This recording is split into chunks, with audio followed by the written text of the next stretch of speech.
Hola una vez más, lejanos amigos de la 15.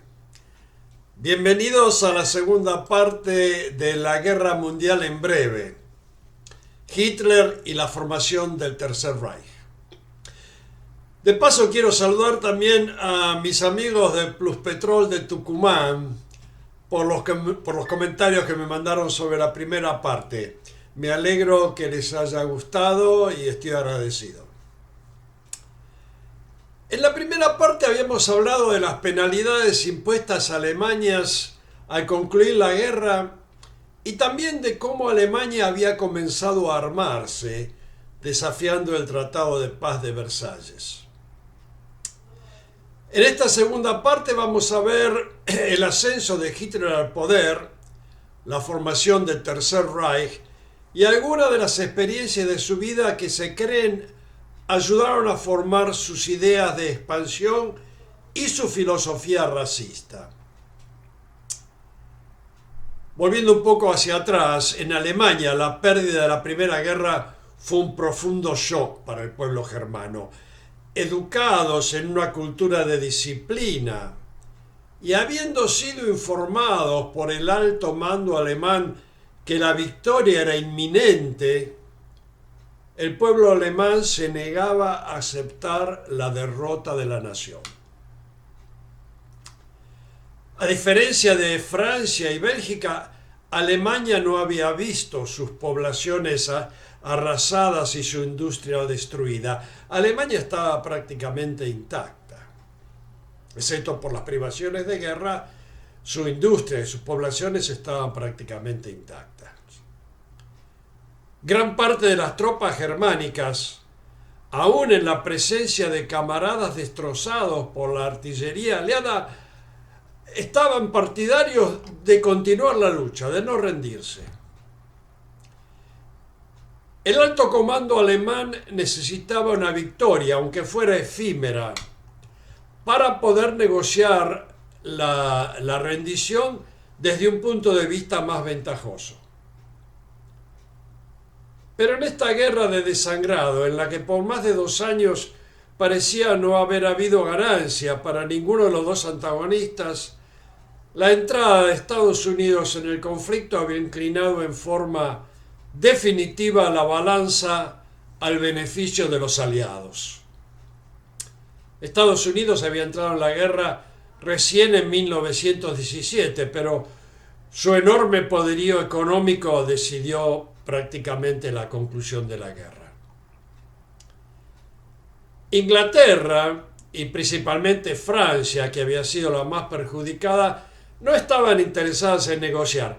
Alemania debía aceptar los términos de los aliados establecidos por el Tratado de Paz de Versalles o exponerse a la entrada de tropas enemigas en su territorio, lo cual hasta ahora no había ocurrido. Sin otra opción, en junio de 1919, Alemania había aceptado los términos del Tratado de Versalles y se sometió a las penalidades y humillaciones que hemos mencionado en la primera parte. Pero el pueblo alemán seguía preguntándose cómo, si nuestras tropas están todavía peleando en suelo extranjero, fuera de Alemania, ¿cómo puede Alemania haber perdido la guerra? El pueblo alemán exigía respuestas y desagravio.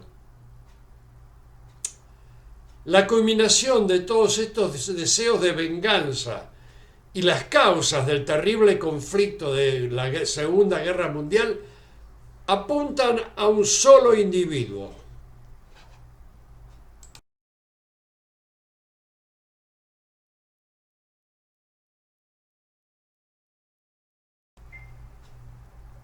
la vida de Hitler ha sido estudiada y reestudiada desde puntos de vista filosóficos, morales, estratégicos y todos los demás aspectos posibles. De manera que no me parece necesario replicar aquí una biografía detallada. El libro Mi lucha, Mein Kampf, sus inspiradas disertaciones sus ideas expresadas ya sea en forma oral o escrita han sido desmenuzadas y analizadas como la de ningún otro personaje de la historia. Lo cual es lógico, ya que Hitler fue responsable del cambio más violento y trascendental en la historia de la civilización. A través de todos estos análisis e investigaciones, hay todavía preguntas claves que permanecen sin respuesta. ¿Cómo fue posible un Hitler? ¿Cómo un inadaptado social pudo tomar una posición de absoluto control sobre Alemania, un país moderno y complejo, económicamente desarrollado y culturalmente avanzado? Hitler tenía grandes actitudes demagógicas y un talento especial para descubrir y explotar las debilidades de sus oponentes. Pero Hitler era un autodidacta sin ningún tipo de educación, sin ningún tipo de sofisticación, con una falta total de experiencia en cuestiones de gobierno. Y a partir de 1933, cuando fue nombrado canciller a cargo del partido nazi, Partido Nacional Socialista, Hitler debió enfrentar no solo a los rufianes originales del partido nazi, sino también a élites acostumbradas a gobernar y decididas a tomar el poder por cualquier medio. ¿Cómo pudo Hitler arrastrar a Alemania y al resto del mundo a una terrible catástrofe, con un elaborado programa de genocidio declarado y sin ocultamiento posible? Existen teorías y suposiciones, pero no hay todavía respuestas definitivas a estas preguntas. Veamos muy brevemente la vida de Hitler hasta su llegada al poder. Hitler nació el 20 de abril de 1989 en Braunau, un pueblo de Austria ubicado al borde de la frontera con Alemania, donde su padre era inspector de aduanas, una posición importante en esa época. Aquí vemos una foto de Baby Hitler y de sus padres, Alois y Clara Hitler.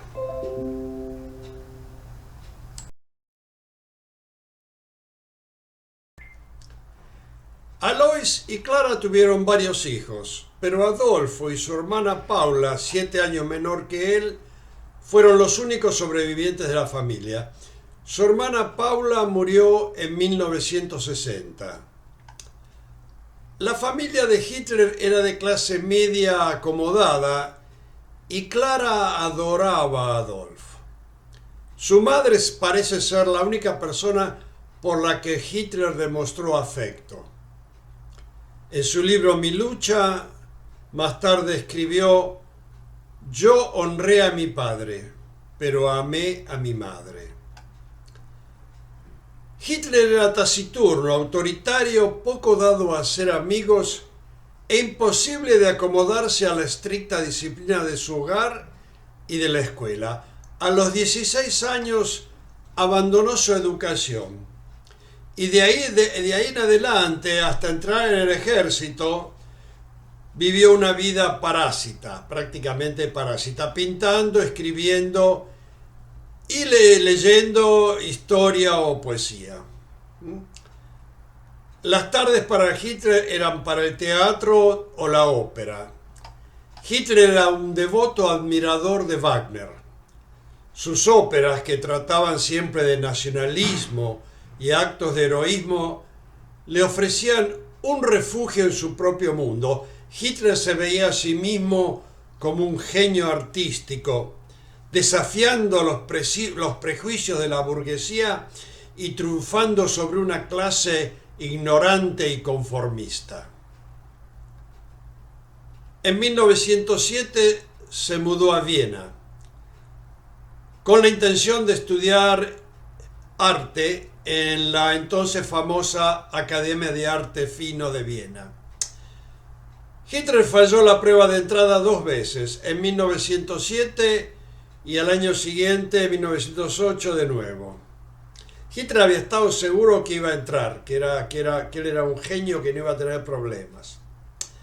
La muerte de su madre en 1907 y los rechazos de la Academia 2 veces fueron demoledores para Hitler. August Kubitschek, un músico y escritor que vivió con Hitler en Viena hasta 1908, que parece ser el único amigo que Hitler tuvo en su juventud, llama la atención en sus escritos sobre un aspecto perturbador de la personalidad de Hitler. August Kubitschek es considerado uno de los mejores biógrafos de los años jóvenes de Hitler. Aquí vemos una foto de él ya mayor y la portada de uno de los libros que él escribió sobre Hitler.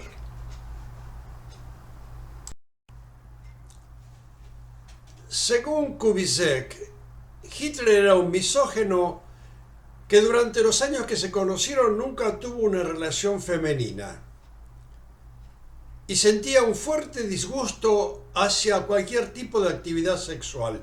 Evitaba el contacto con las mujeres y le repugnaba la prostitución. Hitler mantenía que por el bien de la raza germánica, los contactos con prostitutas debían tener lugar únicamente con miembros de razas inferiores. Hitler mantenía una vida frugal y no fumaba ni bebía. Su único lujo era una ocasional visita al teatro o a la ópera cuando podía afrontarlo. A través de su carrera, Hitler mantuvo la imagen de un hombre célibe, dedicado enteramente a la nación y a su misión política. No obstante, cabe mencionar aquí que Hitler comenzó su relación con Eva Braun en 1929 y su sobrina, una sobrina de él, Geli Rabaul, cometió suicidio en septiembre de 1931, aparentemente el resultado de una fatal relación amorosa o un rechazo de Hitler. Aquí vemos una foto de Geli Rabaul, la sobrina de Hitler, que se suicidó a los 23 años.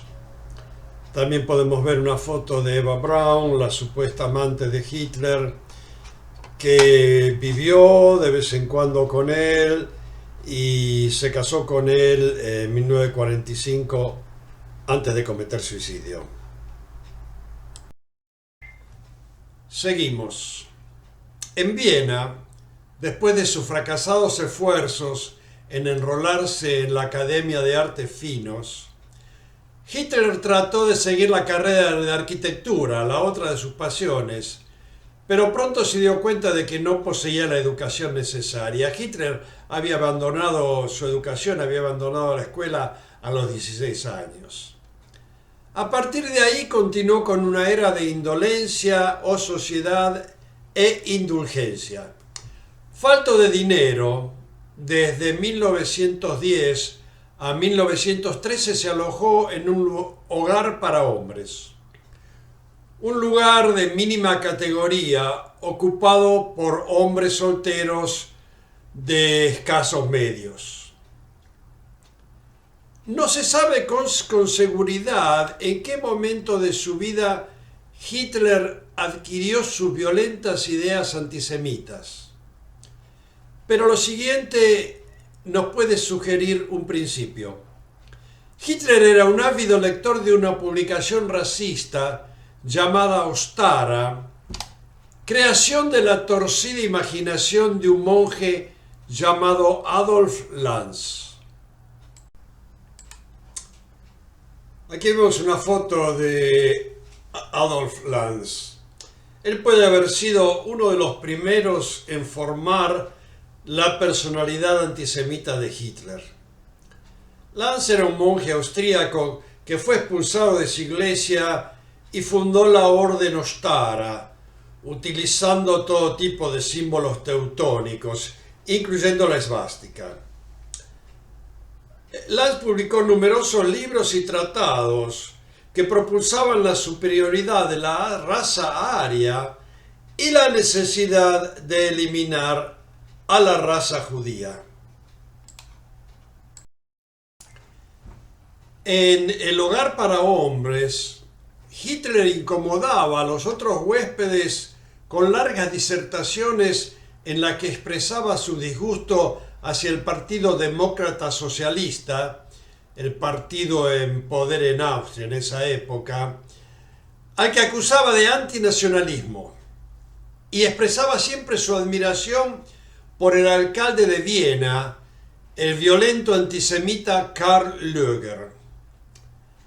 En su libro Mi lucha, Hitler explica que en su último periodo en Viena comenzó a ver a los judíos no como alemanes de una religión diferente, sino como un pueblo separado, de diferente raza. Aquí apreciamos un autorretrato de Hitler pintado por él en Viena. Una indicación de la vida frugal que llevaba era lo delgado que estaba en esa época. En mayo de 1913, a los 24 años, Hitler dejó Austria y se radicó en Múnich, una ciudad al sur de Alemania, cerca de Austria.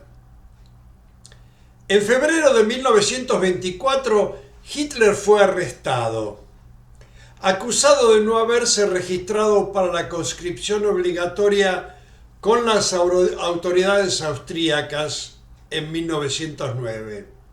En 1909 Hitler estaba viviendo en Austria, había llegado a la edad que debía registrarse para el servicio militar obligatorio, pero Hitler no lo hizo. Hitler tenía desprecio por las reglas de las autoridades burocráticas y de la burguesía, de manera que decidió no hacerlo. Durante el juicio, Hitler convenció al juez de que había ingresado a Alemania no para escaparse, para eludir el servicio militar, sino que había ingresado a Alemania para estudiar arquitectura. El juez le creyó y fue absuelto.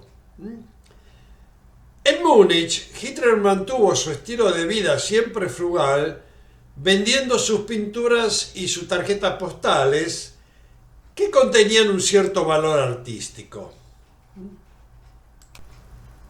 Aquí vemos algunos de los trabajos de Hitler con lo que se ayudaba para vivir ahí en Múnich. Este trabajo se vendió recientemente en $700.000, no por el valor artístico, sino porque fue pintado por Hitler.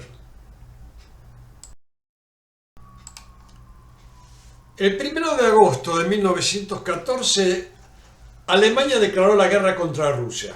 Había empezado la Primera Guerra Mundial. Al día siguiente, el 2 de agosto, hubo en Múnich una gran demostración en apoyo de la declaración de la guerra. Años más tarde, el fotógrafo oficial de Hitler, Heinrich Hoffmann, resucitó esta foto que muestra a Hitler en medio de la apasionada muchedumbre.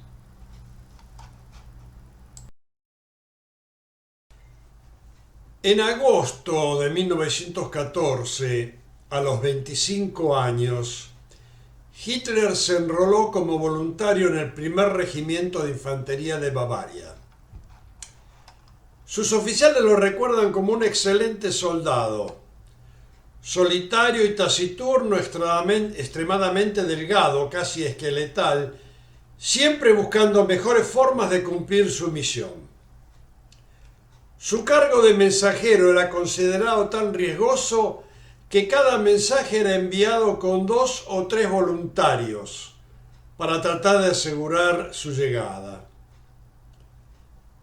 6 días después de arribar a su destino, tuvo su bautismo de fuego En noviembre de 1914 fue promovido a cabo y en diciembre del mismo año se le otorgó la Cruz de Hierro, segunda clase. Hitler estuvo siempre muy orgulloso de esa primera condecoración. En esta foto lo vemos al cabo Hitler con algunos de sus compañeros. Es el de la fila de abajo a la izquierda. Hitler mantenía una relación cordial con sus camaradas, aunque lo consideraban un poco extraño. No fumaba ni bebía y nunca hablaba sobre su familia o su vida privada.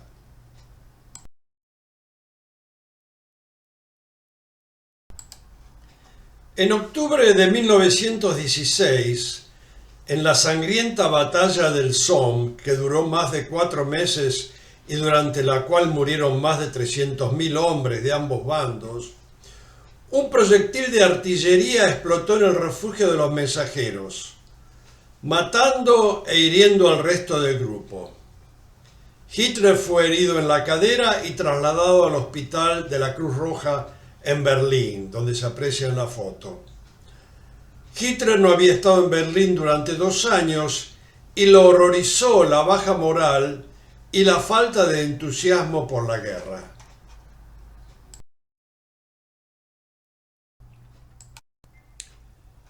Hitler volvió al frente en marzo de 1917. El 14 de octubre del mismo año fue víctima de un ataque de gas y quedó parcialmente ciego. Sus días de combatiente habían terminado.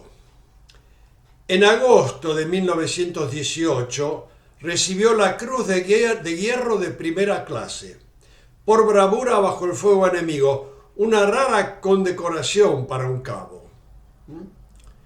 En noviembre de 1918 Alemania se rindió a los aliados.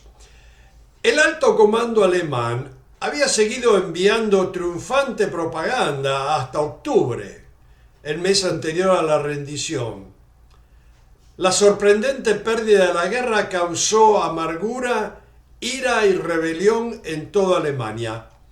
Vamos a ver cómo en los años que sigue Hitler pasa de soldado a político, demostrando un talento que eventualmente cautivaría a toda Alemania.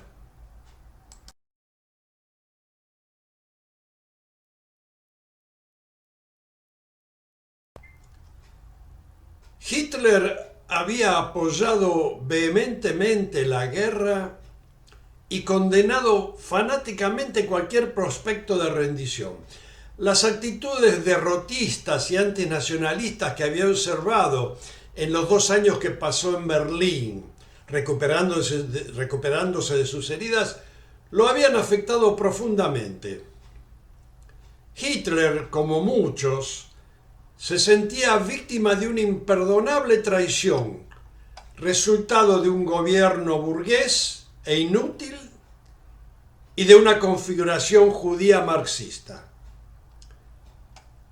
En noviembre de 1918, Hitler volvió a Múnich y se reenlistó en el ejército. Esto le dio la oportunidad de demostrar su talento. Las ciudades de Alemania estaban plagadas de nuevos partidos políticos de todo el espectro, desde extremistas y revolucionarios de izquierda hasta conservadores de ultraderecha. En el ejército, Hitler fue entrenado para espiar en esos partidos y detectar movimientos o ideas bolcheviques, aún dentro del ejército. Una de sus tareas fue dar clases sobre los peligros del bolchevismo y sobre los verdaderos responsables de las derrotas, como lo veía él. Su audiencia estaba formada por veteranos ansiosos y confundidos por lo que había pasado, que trataban de encontrar un camino hacia la verdad en medio del caos. Hitler descubrió inmediatamente el efecto profundo que podía tener en su audiencia. En septiembre de 1919 fue ordenado reportarse a una reunión del Partido Trabajadores, del Working Party, en Múnich. El principal orador iba a ser el poeta Dietrich Eckart, pero debió cancelar a último momento y Hitler habló en su lugar. Ese fue un momento decisivo en la vida de Hitler y decisivo también para Alemania. Aquí vemos a Hitler hablando en el Beer Hall de Múnich. En la audiencia se puede ver a Göring, un personaje importante del partido, y a Goebbels, que fue más tarde ministro de propaganda. Las palabras de Hitler en esa ocasión capturaron con exactitud el sentido de frustración, resentimiento y agresión contenida en el pueblo alemán. Sus frases simples pero llenas de pasión sobre la traición de la derrota, culpa de la confabulación judeo-marxista, despertaban a sus oyentes de su cinismo y de su indiferencia.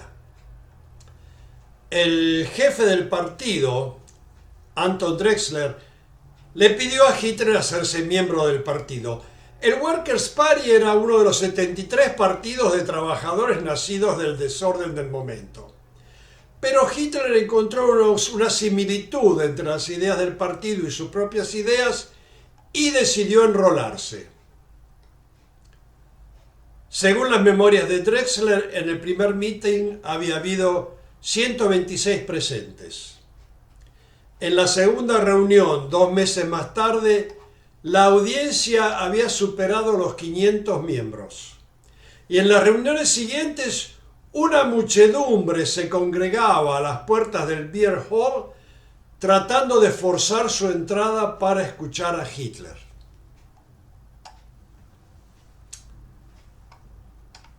En 1921, 2 años después de su primer discurso, Hitler se volvió dirigente absoluto del partido y lo convirtió en el National Socialist German Workers' Party, o sea, el Nazi Party. Hitler diseñó la bandera del partido, una suástica negra en un círculo blanco con un fondo rojo. Para combatir a los revoltosos de los salones por la cantidad de gente que se agrupaba, se formó la sección de gimnasia y deportes, más tarde conocida como las camisas marrones, o SA, bajo el comando de Ernst Röhm, un veterano de la Primera Guerra. En noviembre de 1923, un incidente resultado del impulsivo carácter de Hitler interrumpió momentáneamente su carrera. El Beer Hall Push, o revuelta del salón de cerveza, resultó en la falla de Hitler y el general héroe de la Primera Guerra, Erich Ludendorff, que trataron de tomar el poder en Alemania. Aquí vemos una foto de Hitler listo para empezar el push. A su derecha está el héroe de la Primera Guerra, Ludendorff, y a su izquierda está Röhm, el jefe de las SAs.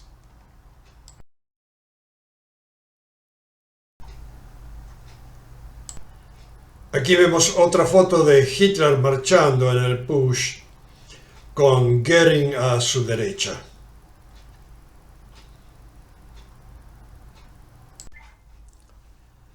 A consecuencia del push, Hitler fue juzgado, encontrado culpable de traición y condenado a 5 años. Debido a su popularidad, de los 5 años sirvió solo 9 meses en una confortable habitación de la prisión de Landsberg. En ese tiempo dictó su obra Mein Kampf a Rudolf Hess, su compañero de prisión. Luego del push, el camino de Hitler hacia la Cancillería, hacia volverse canciller en 1933, quedaba marcado. Esta foto muestra a Hitler en la prisión de Landsberg después del push. Están vestidos con la ropa típica del sur de Bavaria, una ropa tirolesa. Del lado derecho de la foto está Rudolf Hess, uno de los miembros fundadores del partido, que hacia el final de la guerra se volvió loco, agarró un avión y se tiró en paracaídas en Inglaterra y fue capturado y murió muchos años después en una prisión soviética.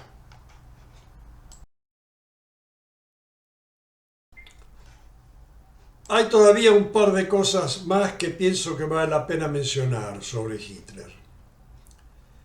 El 30 de enero de 1933, el presidente von Hindenburg nombró a Adolfo Hitler líder del National Socialist German Workers' Party o Nazi Party, canciller de Alemania. Hitler había llegado. Hitler había tenido un ascenso meteórico en su popularidad durante el año anterior, en 1932. Hindenburg lo consideraba un rufián, pero fue presionado por un grupo prominente del German National People Party, dirigido por el previo canciller von Papen. Estaban convencidos de que Hitler's popularidad podía beneficiar al partido de ellos. Ahí tenían razón. Y de que Hitler sería fácil de controlar. Ahí se equivocaron. En esta fotografía vemos a Hitler saludándolo a Hindenburg después de haber sido nombrado canciller. Hitler aprendió muy rápido los entretelones de la política y aquí se muestra bajando la cabeza, inclinando la cabeza en señal de respeto hacia el viejo presidente. Veamos ahora otro ejemplo de la sangre fría que tenía Hitler para eliminar cualquier obstáculo que pudiera impedir su camino al poder. Existía un antagonismo entre la SA, las camisas marrones, y la SS, que era entonces la guardia personal de Hitler. Hitler consideraba a Röhm y a sus violentos seguidores como una amenaza interna a su autoridad. La noche del 30 de junio de 1934, conocida como la Noche de las Navajas Largas, The Night of the Long Knives, cerca de 200 dirigentes y oficiales del cuerpo de las camisas marrones de la SA, incluyendo su comandante Ernst Röhm, fueron liquidados por orden de Hitler. Aquí lo vemos a Röhm en compañía de Hitler. Röhm era un veterano de la Primera Guerra que había sido fiel seguidor de Hitler por muchos años. Había participado con Hitler en la revuelta de 1923, pero tenía aspiraciones a ser ministro de Defensa del Reich. Era un homosexual que fue asesinado en su cama en compañía de su amante. En la Noche de las Navajas Largas, muchos de las camisas marrones de la SA, al ser fusilados, gritaban ¡Viva Hitler!, porque pensaron que era todo un complot en contra de Hitler. Otro detalle, según algunos historiadores, Röhm era el único dentro del círculo íntimo de Hitler que tuteaba a Hitler. El alemán tiene el usted y el vos, como el castellano, el Sie y el du. Y Röhm, según estos historiadores, era el único que tenía suficiente confianza con Hitler para tratarlo de du, de vos. Esta es la portada de un diario de Londres anunciando la ejecución, la liquidación de las SA. Causó gran consternación en Londres porque fue una muestra más de los violentos métodos que Hitler estaba dispuesto a usar.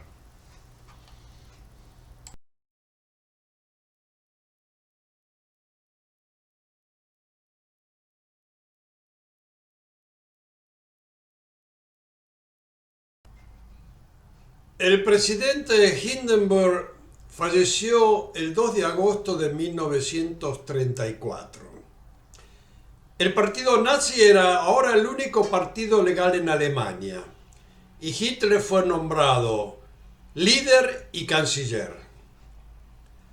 Como jefe del Estado, Hitler era ahora también comandante de las Fuerzas Armadas del Reich, en una carrera incomparable. Desde el final de la guerra, en 1919, hasta 1934, Hitler había llegado a obtener el poder necesario para poner en práctica las ideas de expansión y genocidio que había anticipado claramente en su libro Mi lucha. Las preguntas que mencioné al principio de este video siguen siendo una incógnita. Hitler, a diferencia de Göring y otros de alta posición en el partido, no buscaba enriquecerse u otras formas de beneficio material por la guerra. Su deseo y su ambición única era el engrandecimiento territorial de Alemania, la esclavización de las razas inferiores y la eliminación de la raza judía. Pero Hitler tuvo un talento único no solo para infundir esas ideas en una enorme masa humana, sino también para crear en esa masa, para crear en ella la devoción fanática hacia lograr esos propósitos. Su fanatismo y su determinación iban a costar entre 70 y 85 millones de vidas. Cerca a la mitad de eso, la población civil. La Segunda Guerra Mundial. Vamos a volver a hablar de Hitler cuando veamos su intervención en la Segunda Guerra. En la parte que sigue vamos a hablar del principio de la Segunda Guerra, del Blitzkrieg, la guerra relámpago en la que Wehrmacht ocupó en pocas semanas Bélgica, Francia y prácticamente todo el norte de Europa. Eso es todo, aquí terminamos, espero haberlos entretenido y espero volver a verlos. Saludos y cuídense. Chao.